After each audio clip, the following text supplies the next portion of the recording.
नमन करता हूँ, वंदन करता हूँ। और इस सभा के अध्यक्ष जो हमारे उपवास में बैठे सभी लोगों को मैं नमस्कार, सत श्री अकाल और राम राम कहता हूँ।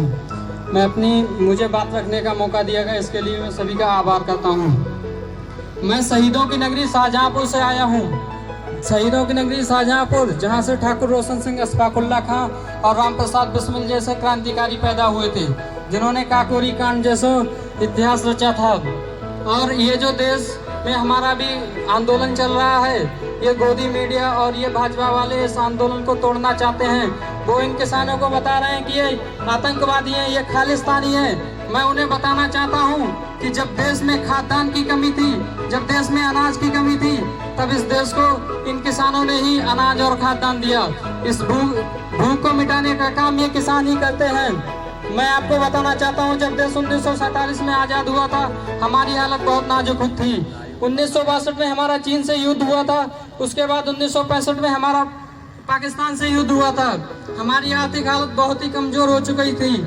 उस समय हमारे देश में 1965 और 66 में सूखा पड़ा था, जिससे देश में अकाल की स्थिति पैदा हो गई थी। उसके बाद हमारे देश के लिए अनाज अमेरिका से आता था। अमेरिका एक PL 480 स्कीम की तहत हमारे लिए अनाज देती थी और उसका हम पर एहसान भी दिखाती थी। ये चीज़ हमारे प्रधानमंत्री शास्त्री जी को बहुत चुभती थी, परंतु उनकी 1966 में ही मृत्यु हो गई थी। इसके बाद 1966 में श्रीमती इंदिरा गांधी जी हमारी पहली महिला प्रधानमंत्री बनी थी। उन्होंने इस देश की सबसे बड़ी समस्या अनाज और ये हमारी भुखमरी को मिटाने के लिए सबसे बड़ा कदम उठाया था। हरित क्रांति तभी से आरंभ हुई थी। हमारे देश के कृषि वैज्ञानिक MS स्वामीनाथन और अमेरिका के कृषि वैज्ञानिक नॉर्मन बोरलॉग ने मिलकर इस देश को कृषि के लिए आगे बढ़ाने के लिए बहुत बड़ा योगदान दिया था। उन्होंने मैक्सिको से संकर बीज लाके इस देश के किसानों को दिया था और इस देश में उन्होंने ये देखा था कि सबसे अच्छी जलवायु और सिंचाई की व्यवस्था सबसे अच्छी कहाँ पर है, तो वो सिंचाई की व्यवस्था सबसे अच्छी पंजाब, हरियाणा और पश्चिमी उत्तर प्रदेश में थी। सबसे पहले पंजाब, हरियाणा और पश्चिमी उत्तर प्रदेश को बीज लाके दिए थे। पंजाब, हरियाणा और उत्तर प्रदेश के किसानों ने मिलकर अच्छी फसल पैदा की। कीटनाशक और उर्वरकों का इस्तेमाल करके हमारे देश के लिए अनाज दिया। आज ये हमारे लिए पश्चिमी उत्तर प्रदेश, हरियाणा और पंजाब के किसानों के लिए आतंकवादी कह रहे हैं। इन्हें कानून बनाने हैं, ये ऐसे कानून बना रहे हैं जिससे किसान दब जाए, मिट जाए। इन्हें कानून बनाने हैं, इन्हें कानून बनाने हैं तो भूख पे बनाओ कानून, शिक्षा पे बनाओ कानून, बेरोजगारी पर बनाओ कानून। मैं देख के हैरान होता हूँ कि इस देश में अभी भी ऐसी व्यवस्था चल रही है। मैं इस बात से बहुत परेशान होता हूँ कि यहाँ पर देखता हूँ छोटे छोटे बच्चे जो छोटी छोटी बोतलें बीन के अपना गुजारा करते हैं। क्यों नहीं कानून बनता है इनकी भूख के लिए? क्यों नहीं कानून बनता? किसान आत्महत्या कर रहा है, आत्महत्या को क्यों नहीं खत्म किया जा रहा है? किसान की आय दोगुनी करने की बात करते हो, किसान का व्यय क्यों नहीं कम करते हो? किसान के होने वाली कृषि में होने वाली खर्चों को क्यों नहीं कम करते हो? किसान की आय दोगुनी हो जाएगी, पहले आप उनके खर्च कम करने की बात करो। आज डीजल पेट्रोल देखो कहां पर जा रहा है। किसान को मिलने वाली सब्सिडियां खत्म की जा रही हैं, किसान को बर्बाद करने का काम कर रही है ये सरकार। आत्महत्या कर रहा है किसान रोज, आत्महत्या कोई नहीं रोक रहा। किसान अगर कानून बनाना है तो आत्महत्या रोकने के लिए बनाओ कानून। कोई भी किसान माता आत्महत्या करता है तो उसके लिए एक ऐसा कानून बनाओ कि उस जिले का DM, उस जिले का सांसद, उस जिले का वहाँ का विधायक, सबके ऊपर 302 का मुकदमा चलना चाहिए। कोई भी किसान कभी आत्महत्या नहीं करेगा। आत्महत्या से रोको। ऐसे कानून क्यों नहीं बनाते? ऐसे कानून बनाते हो कि कारपोरेट के लिए फायदा पहुंचाया जाए। अरे कॉन्ट्रैक्ट फार्मिंग पहले भी होती थी, अब भी होती है। जिन किसानों के पास जमीन नहीं होती है वो दूसरे किसानों की जमीन को कॉन्ट्रैक्ट लेके अपनी खेती करते हैं। उन्हें आगे बढ़ाने का काम करो, क्यों नहीं करते? उनके लिए ऐसी सब्सिडियां दो, उनके लिए ऐसे संसाधन दो जिससे वो अपनी मेहनत करें और किसान आगे बढ़े। पर नहीं, वो ऐसा नहीं करेंगे। वो ऐसा करेंगे, किसान कैसे टूटेगा, किसान को कैसे बर्बाद किया जाएगा, कारपोरेट घराने को कैसे फायदा पहुंचाया जाएगा, ये सब करने का काम कर रही है सरकार। मैं यहाँ पर मंच पर बैठे सभी लोगों का हार्दिक आभार करता हूँ। शहीदों की नगरी शाहजहाँपुर से होने के नाते मैं शाहजहाँपुर के तिलर के एक छोटे से गांव से आता हूँ, कुआडंडा गांव से, जहाँ के लगभग 1/3 किसान 1/3 किसान इस आंदोलन में आंदोलित हैं।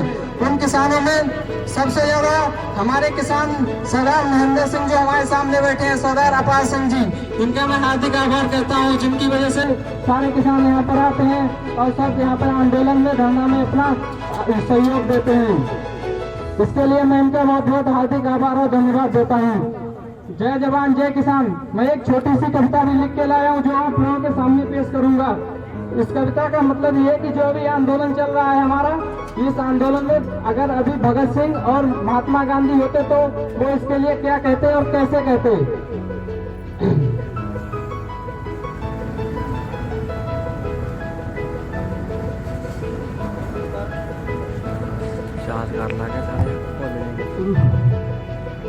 मैं अपनी कविता शुरू करना चाहता हूँ कि क्या करना होगा अगर हमें देश बचाना है, क्या करना होगा अगर हमें देश बचाना है। फूलों की राहें छोड़ हमें अब कांटों पर चलना होगा, फूलों की राहें छोड़ हमें अब कांटों पर चलना होगा, छोड़ मखमली सेजों को अंगारों सा जलना होगा, किसान शक्ति को रण में आके रौद्र रूप दिखाना होगा। फूलों की राहें छोड़ हमें अब कांटों पर चलना होगा, किसान शक्ति को रण में आके रौद्र रूप दिखाना होगा। यदि देश बचाना है हमको तो भगत सिंह बनना होगा। गीता ये समझाती है कि हिंसा एक बुराई है, गीता ये समझाती है कि हिंसा एक बुराई है, पर धर्म की खातिर हो तो हिंसा बन जाती एक अच्छाई है। राष्ट्रचैया नटवर ने बंसी का राग सुनाया था, पर समय पड़ा कान्हा ने तब तक शस्त्र उठाया था। खुद जियो और जीना दो ये गोकुल की परिपाटी थी, पर धर्म की हानि होने पर गोपाल की रेतन काटी थी। झांसी की रानी ने भी कृपाण कटारी थामी थी, झांसी की रानी ने भी कृपाण कटारी थामी थी, चंद्रशेखर आजाद की पिस्तौल बनी निशानी थी। जब त्राही त्राही हुई दिशाएं हिंदुस्तान खतरे में आया था, उठा कड़क वीर शिवाजी ने अपना ध्वज लहराया था। मुगलों का आतंक बड़ा और हाहाकारी छाई थी, तब जाके गुरु गोविंद सिंह जी ने अपनी तलवार उठाई थी। झांसी की रानी ने कृपाण कटारी थामी थी, चंद्रशेखर आजाद की पिस्तौल बनी निशानी थी।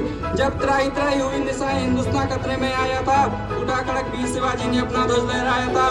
मुगलों का आतंक बड़ा और हाहाकारी छाई थी, तब जाकर गुरु गोविंद सिंह ने अपनी तलवार उठाई थी। और गद्दारों के चंगुल से भारत माँ को आजाद करो, गद्दारों के चंगुल से भारत माँ को आजाद करो। अरे अब तो कायरता छोड़ो, अब तो कायरता छोड़ो और उधम सिंह को याद करो, अब तो कायरता छोड़ो और उधम सिंह को याद करो। वीर भगत सिंह का यौवन हर घर घर में पूजा जाएगा, वीर भगत सिंह का यौवन हर घर में पूजा जाएगा। अब कोई भी दूसरा संचीर खींच ना पाएगा।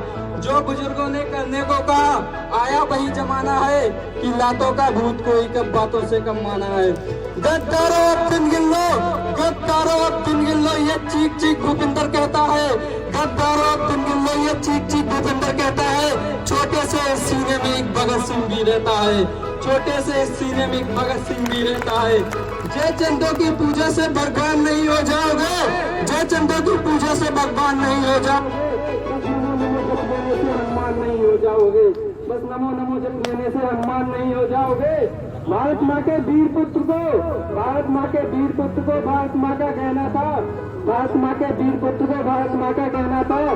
दिखला दो वो फंदा जो भगत सिंह ने पहना था, दिखला दो वो फंदा जो भगत सिंह ने पहना था।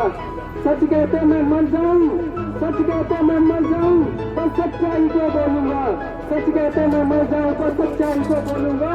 राहुल हो या मोदी हो जो गलत रहेगा बोलूंगा। सत्य हिंसा प्यारी हमको, सत्य हिंसा प्यारी हमको, दिल में गांधी रखते हैं, भगत सिंह के पंथ में जहन में आंधी रखते हैं। चश्मा टोपी बंदर खादी हमको बहुत से आते हैं, लेकिन जब जब लाठी देखूं भगत सिंह याद आते हैं, लेकिन जब जब लाठी देखूं भगत सिंह याद आते हैं। भारत माँ का हाल देखकर, भारत माँ का हाल देखकर बापू शीश झुका लेंगे, भारत माँ का हाल देखकर बापू शीश झुका लेंगे। गांधी जी का करो निरादर ये मैंने कब बोला है, गांधी जी का करो निरादर ये मैंने कब बोला है। समय मांग को परखा है और कई सांचों में तोला है। गद्दारों के हाथ खून से, गद्दारों के हाथ खून से सने दिखाई देते हैं, गद्दारों के हाथ खून से सने दिखाई देते हैं। काले कानूनों में ये किसान मरे दिखाई देते हैं, काले कानूनों में ये किसान मरे दिखाई देते हैं। हिंसावादी न होने का सॉन्ग रचाना बंद करो, हिंसावादी न होने का सॉन्ग रचाना बंद करो। एक गाल पर खाकर दूसरे गाल दिखाना बंद करो।